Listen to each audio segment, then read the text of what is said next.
Today on Keep Classical Weird, I talk with three people who share a unique job in our world. My name is Chris Ramaekers. I'm the Director of Orchestras and Professor at the University of Wisconsin-Whitewater. Adam Flatt. I'm Music Director of the Newport Symphony Orchestra. My name is Michael Gesme, and I am a conductor.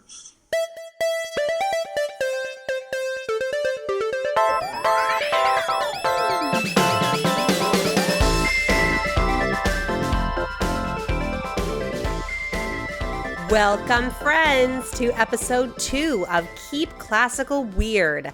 I am your host, Casey Bozell, and today we are talking about the world of conducting.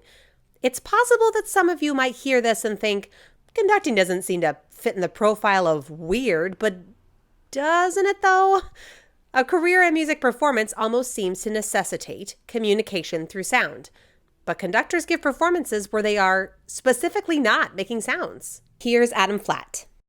It's making the music go by gestural communication with musicians who play the music. So the conductor doesn't make any sound, but communicates silently with the musicians in a way that unifies them in producing the music. Is that like would you call that communication an actual sort of language on its own, or? I think so. I think that conductors have a gestural language. There's a technique to it, of course, that conductors learn how to do and musicians learn how to read.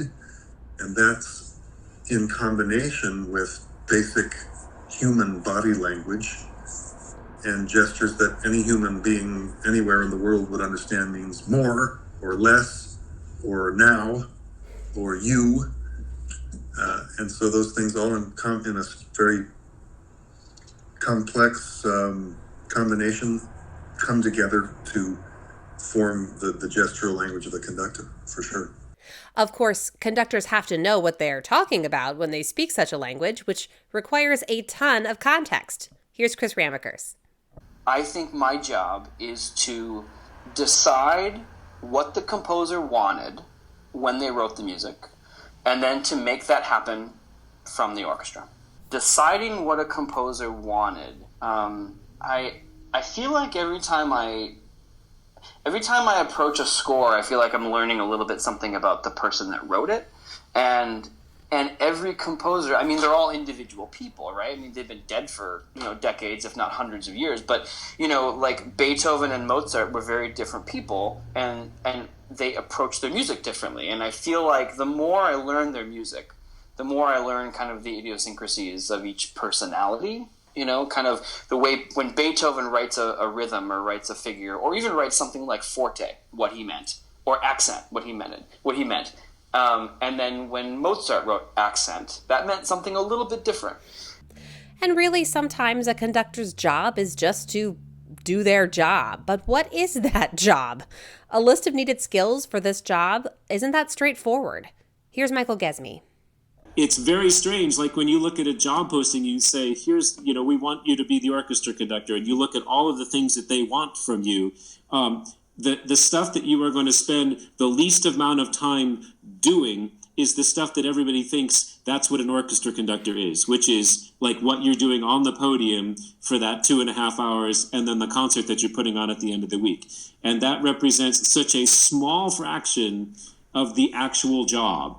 I think my role in front of the group is basically to be absolutely as prepared as I possibly can with my end of the business. If I don't know what I'm doing, there's no way in the world I can expect anybody else to care. Here's Adam Flatt. The thing is, conducting, I think in the popular imagination, is thought of as being very public and very kind of physical and aerobic. And the fact is that is just so far from the truth, because it's really 9/10 solitary and sedentary. Where we're sitting at the table or at the piano, just getting a grasp on these pieces. Preparedness is essential training for any good conductor, which got me thinking about education specifically. Chris Ramaekers and I went to school together many years ago. I graduated with a degree in violin performance, and that got me thinking of a question that never occurred to me while he and I were classmates. Let's take a second and let's put ourselves back in grad school.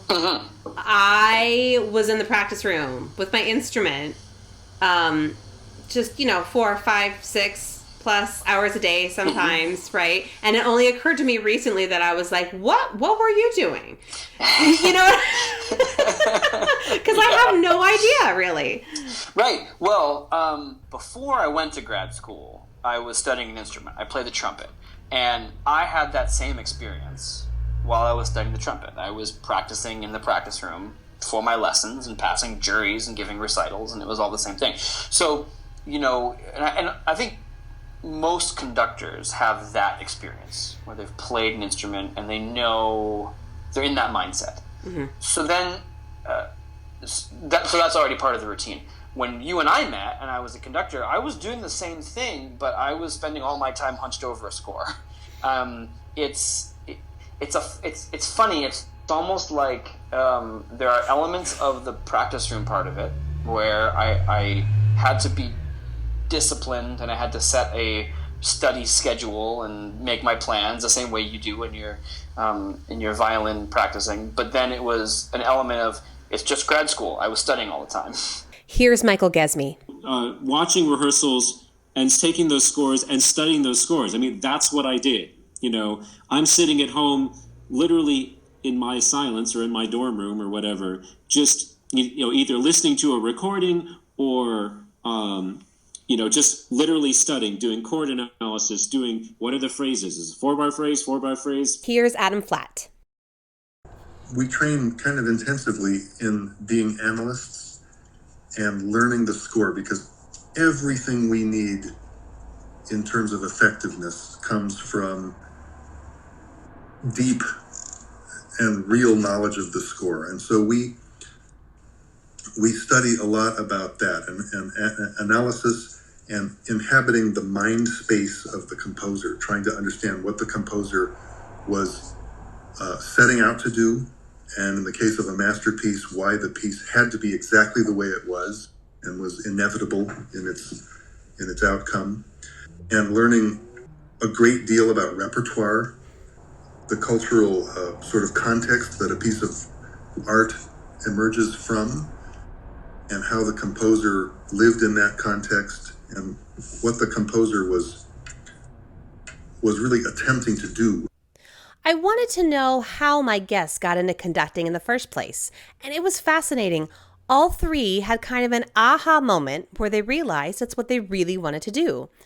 They were all more or less specific moments, but Adam Flatt's was very specific. I started out with violin at age 5, and I was pretty good, and loved it and everything. And then I must have been 12, and I went to my neighborhood public middle school there in Sacramento, California, which had a wonderful, very strong orchestra program. I can actually remember that day, the first day, sitting down with these kids, most of whom were older, 8th graders and 9th graders, older than me, sitting down in this orchestra, very good group of kids, big group. And the piece was the Rosamunde Overture by Schubert. Oh. And just like thunder, I was thunderstruck.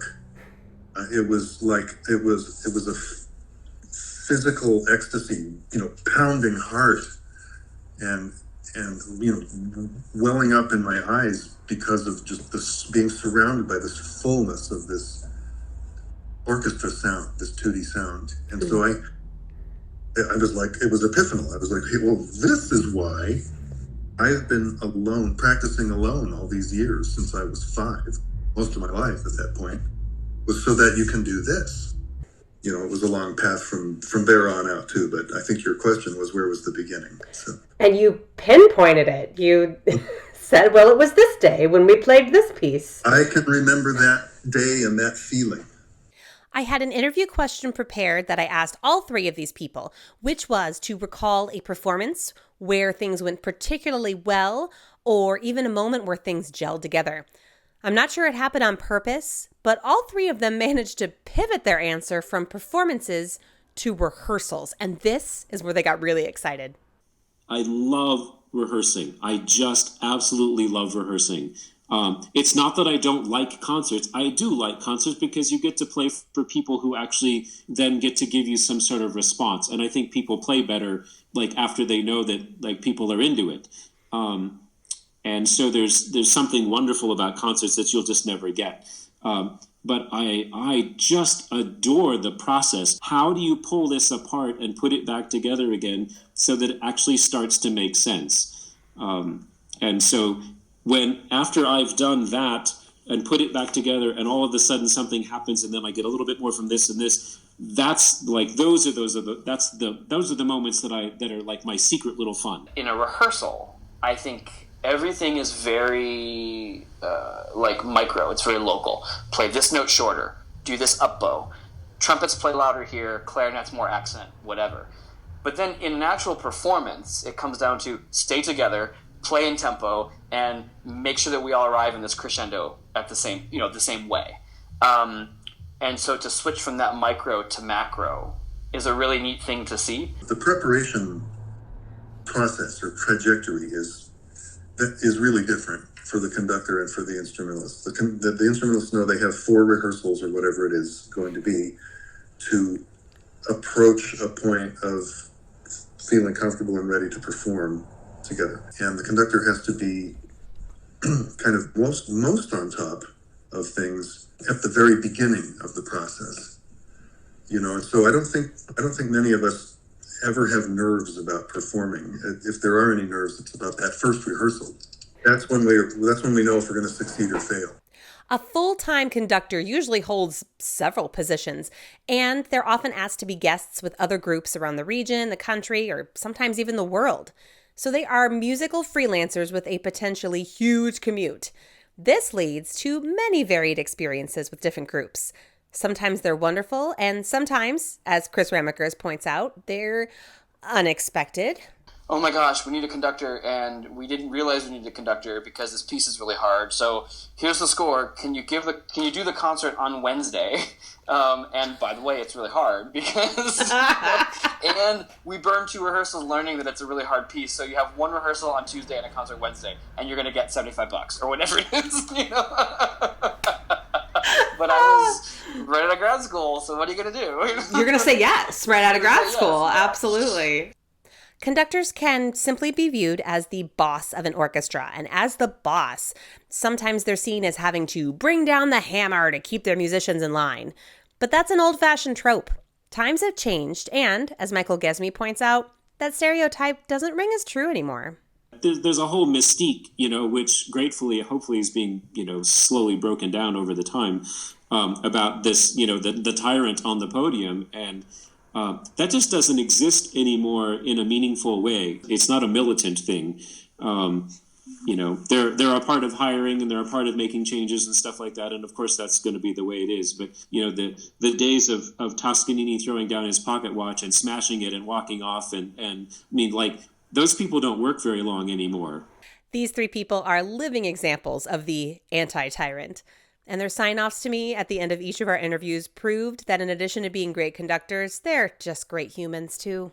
It was great to catch up. It was great to catch up with you too. Thank you so much for being willing to do this. You did a great job. I'm very honored that you talked with me. And that's our show for today. My sincere thanks to Chris Ramaekers, Michael Gesme, and Adam Flatt. You were spectacular, and I hope I get to see you all in person sooner rather than later. Our theme music you're hearing is by the phenomenal Thomas Barber. Check him out on his website, thomasbarber.com. Web development support provided by Tina at citybeautifuldesign.com. Keep Classical Weird is created and edited by me, Casey Bozell. Find it on Facebook and Instagram. For more music appreciation in a bite-sized form, you can subscribe to my Patreon at patreon.com/CASEYBOZELL. Thanks for listening, everyone. Stay safe and stay weird.